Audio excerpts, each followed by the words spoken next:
Halo Pongrafer, balik lagi di Pongrafi Indonesia. Siapa nih yang udah kangen buat lihat review-review smartphone yang udah lama dirilis dan performanya di tahun ini?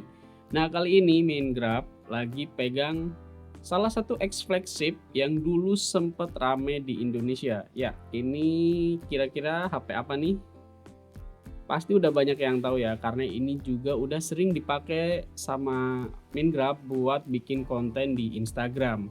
Ini adalah Samsung Galaxy Note 20 Ultra, salah satu X flagship, bahkan masih bisa dibilang flagship saat ini, yang performanya menurut saya dari segi kamera itu masih sangat worth it dipakai di tahun 2025 ini. Terutama fitur-fitur kamera yang ngedukung banget buat kamu yang suka bikin konten. Nah, kira-kira fitur apa aja sih yang ada di Samsung Note 20 Ultra ini yang masih relevan dipakai di tahun ini? Tonton videonya sampai akhir karena kita bakal bahas kamera dari Samsung Galaxy Note 20 Ultra ini. Langsung aja yuk. Ya, saya sendiri sudah pakai Samsung Galaxy Note 20 Ultra ini sekitar 2 bulan. Dan buat lensa telenya ini masih kece parah. Nah, di video kali ini saya nggak bakal bahas nih terkait performa gaming atau baterai yang itu jelas udah harus ada beberapa peningkatan ya di tahun ini. Tapi kita bakal fokus di kameranya aja. Menurut saya ini salah satu smartphone yang bisa jadi opsi ketika teman-teman pengen jadi content creator atau membuat konten namun belum pengen pakai iPhone atau belum bisa beli iPhone. Nah, Samsung ini bisa jadi salah satu opsinya. Kenapa? Karena secara performa kamera menurut saya ini sangat membantu banget. Nah, di video kali ini kita bakal bahas nih fitur-fitur kameranya dan gimana sih performanya tahun ini. Oke, kita langsung cobain aja. Pertama untuk kamera depannya, karena untuk membuat konten biasanya kita lebih sering pakai kamera depan ya, misal untuk konten seperti ini. Tapi tentu kamera belakang juga bakal sering dipakai. Nah, kita coba kamera depannya dulu di sini. Nanti untuk kamera belakang kita bakal coba di outdoor di tempat lain. Ini langsung saya switch pakai Samsung Galaxy Note 20 Ultra. Yuk kita lihat. Oke Pongrafer, ini kita udah pakai Samsung Galaxy Note 20 Ultra buat bikin video. Nah, ini masih pakai settingan standar, jadi di mode video yang biasa dan ini di kualitas paling rendah, yakni di HD 30 fps. Nah, ini nggak ditambahin filter atau apapun, hasilnya seperti ini. Menurut saya ini hasilnya udah sangat cukup untuk bikin konten ya, terutama untuk pemula-pemula yang mau bikin konten. Nah, kita bakal coba nih beberapa fiturnya dan coba resolusi lain. Ini saya switch dulu. Nah, ini saya lagi ngerekam dengan resolusi FHD atau Full HD 30 fps dan dengan filter wajah. Jadi di bagian wajah ini bisa diperhalus, bisa di smooth. Tadi saya tambahin di angka 4. Jadi di bagian wajah ini kan jadi lebih terang ya, lebih halus, sehingga untuk kamera depan seperti ini udah sangat cukup ya kalau kita mau bikin konten. Tapi filter ini itu cuma mentok di Full HD di 30 fps. Jadi nanti kalau di FHD yang 60 fps fitur filternya udah nggak ada. Ini kita coba di Full HD yang 60 fps nih, tanpa filter ya. Ini kita switch dulu. Nah, ini tanpa filter apapun, kualitas Full HD 60 fps. Hasilnya bisa dilihat di bagian wajah, jadi terangnya jadi kurang tapi ketajamannya nambah ya. Bagian background pun jadi makin tambah gelap sedikit tapi tajamnya makin berasa nih. Nah, kita bakal coba di Ultra HD nya atau 4K 60 fps nya nih. Nah, ini saya pakai 4K 60 fps untuk kamera depan tanpa filter, tanpa settingan apapun, jadi pakai kamera bawaan ya, pakai kamera manual. Hasilnya seperti ini. Untuk di wajah menurut saya ini masih jelas banget dan backgroundnya masih berasa ya, jadi kayak nggak terlalu timpang tindih untuk tone di kulit wajah, jadi masih sangat oke. Tapi ini kan masih stay ya, masih pakai tripod. Nanti saya bakal coba juga untuk sambil jalan nanti di outdoor Saya bakal coba untuk kamera depan dan kamera belakangnya biar lebih afdol. Jadi kalau kalian pengen ngelihat hasilnya buat bikin konten di jalan atau pas outdoor, itu nanti bakal saya coba juga. Nah, di kamera depan ini menurut saya ada salah satu fitur yang paling bermanfaat buat teman-teman yang pengen bikin konten. Ini bakal saya coba. Nah, ini dia salah satu fitur yang menurut saya paling bermanfaat dan paling berasa bedanya dibanding smartphone lain. Ini namanya fitur video potret. Jadi di fitur ini kita bisa mengambil video dengan mode potret sehingga background di belakang saya ini jadi lebih blur dan kamera lebih fokus ke saya. Nah, ini untuk kedalamannya ini bisa diatur bahkan sambil merekam video. Ini coba saya atur. Ini saya di angka 2, coba saya naikkan di angka 6, 7. Nah, ini kan bakal lebih blur lagi ya, bakal lebih bokeh lagi backgroundnya. Tapi kalau terlalu banyak biasanya nanti bokehnya jadi nggak natural. Makanya biasanya saya pakai di angka 1 atau 2, maksimal mungkin mentok di 3, itu saya rasa udah cukup. Jadi backgroundnya itu lebih natural ya, lebih berasa background yang pakai lensa gitu, enggak seperti background yang bokehnya itu editan banget. Nah, ini menurut saya itu bermanfaat banget buat teman-teman yang pengen nyoba bikin video atau mungkin pengen nyoba mulai bikin konten tapi masih pakai HP ya. Kalau kayak gini kan jauh lebih profesional. Dan untuk di mode video ini banyak banget fitur-fiturnya yang bisa teman-teman manfaatin. Salah satunya ada fitur Video Pro. Ini tentu jarang banget ya untuk HP-HP Android yang lain. Mungkin sekarang udah ada sih, tapi mungkin yang harganya cukup lumayan. Terus udah ada fitur video ganda, jadi bisa menampilkan kamera depan dan belakang bersamaan. Ini di HP-HP entry level atau mid range pun sekarang udah ada. Jadi nanti saya coba juga nih pas di outdoor. Terus juga ada fitur ini, video bokeh ya atau video potret.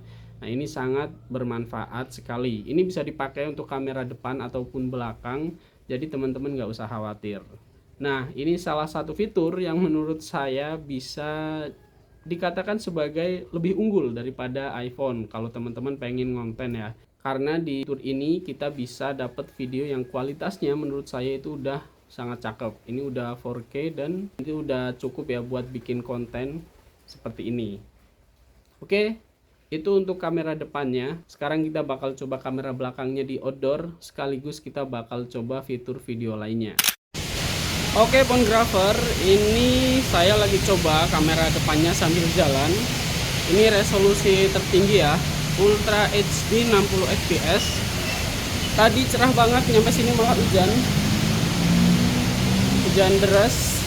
Tapi semoga nanti kita masih bisa hunting ya. Niatnya sih tadi mau hunting sunset di sini. Nah, ini untuk resolusi tertinggi 60 fps. Kita coba juga kamera belakangnya ya. Oke, ini kamera belakangnya 4K 60 fps. Saya pegang pakai dua tangan. Ini satu tangan seperti ini sambil jalan. Untuk kamera belakang kita bisa switch langsung ke 0,5 atau ultra wide. Nah, seperti ini. Hasilnya masih bagus banget meskipun pindah ke kamera ultra wide. Kemudian bisa langsung ke lensa telezoomnya. Nah, ini 5 kali zoom. Kalau di bawah jalan seperti ini. Coba fokusnya saya atur ya. Nah, ini fokusnya udah saya kunci. Kalau di bawah jalan seperti ini. Ini untuk 5 kali zoom. Menurut kalian gimana nih? Nah, ini 5 kali zoom. Saya coba ya.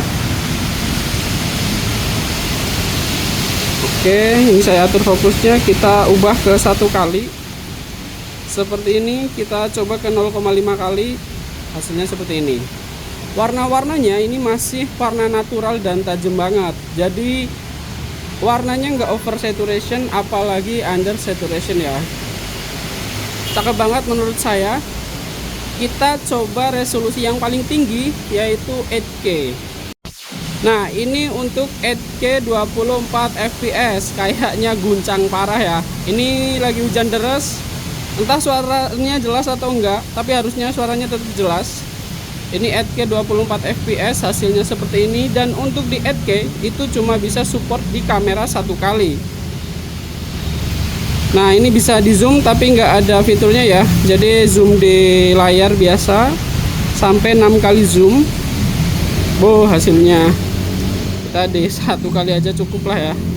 Nah di 8K ini biasanya dipakai untuk video-video yang emang nggak sambil jalan, kayak video-video sinematik kayak gitu, itu masih cocok. Gimana menurut kalian? Silahkan tulis di komentar. Oke, ini saya switch ke Full HD 30 fps dimana stabilisasinya hidup, jadi ada ultra stabilnya itu berjalan. Ini saya coba guncang-guncangkan, hasilnya seperti apa nanti kita lihat di hasilnya ya. Ini FHD atau Full HD 30 fps. Ini ultra steady-nya aktif.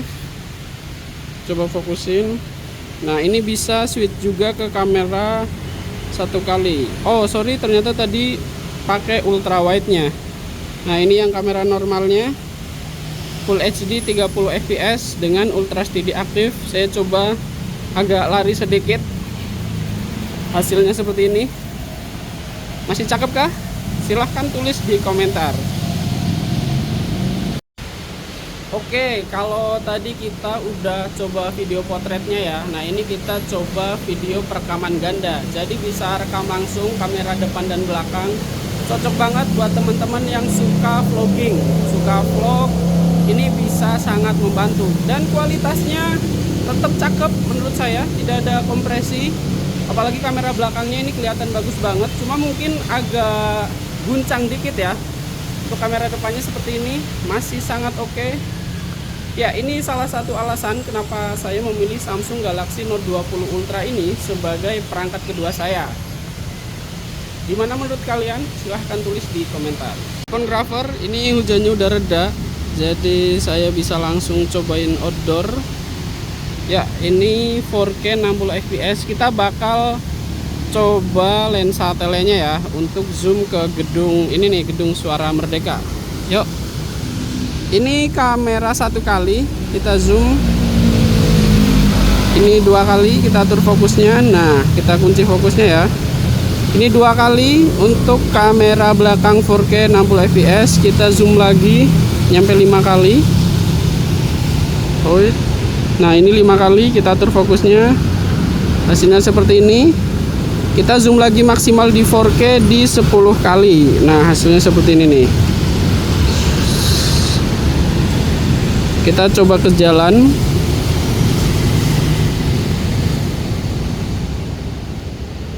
Nah ini untuk 4K 60 fps. Hasilnya menurut saya masih sangat bisa bersaing di tahun 2025 ini dengan flagship lainnya. Masih cakep, tone naturalnya juga cakep banget, apalagi ini setelah hujan ya.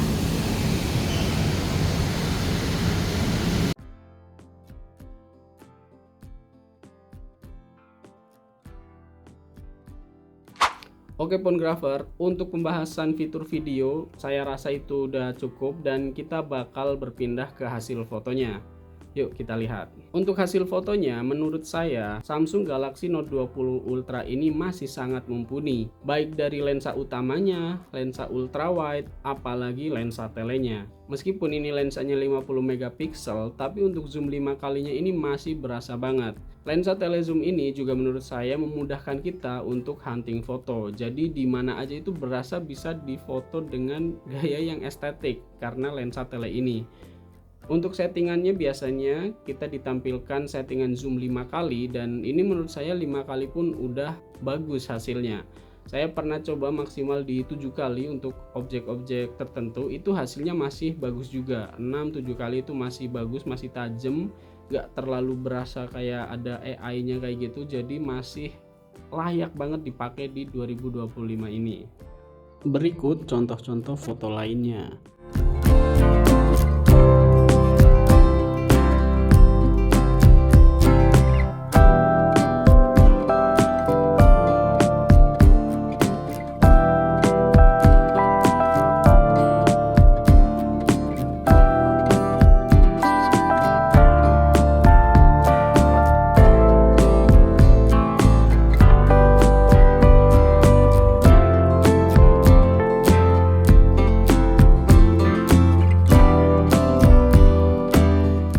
salah satu fitur video menurut saya yang perlu di highlight dari Samsung Galaxy Note 20 Ultra ini yaitu fitur mikrofonnya.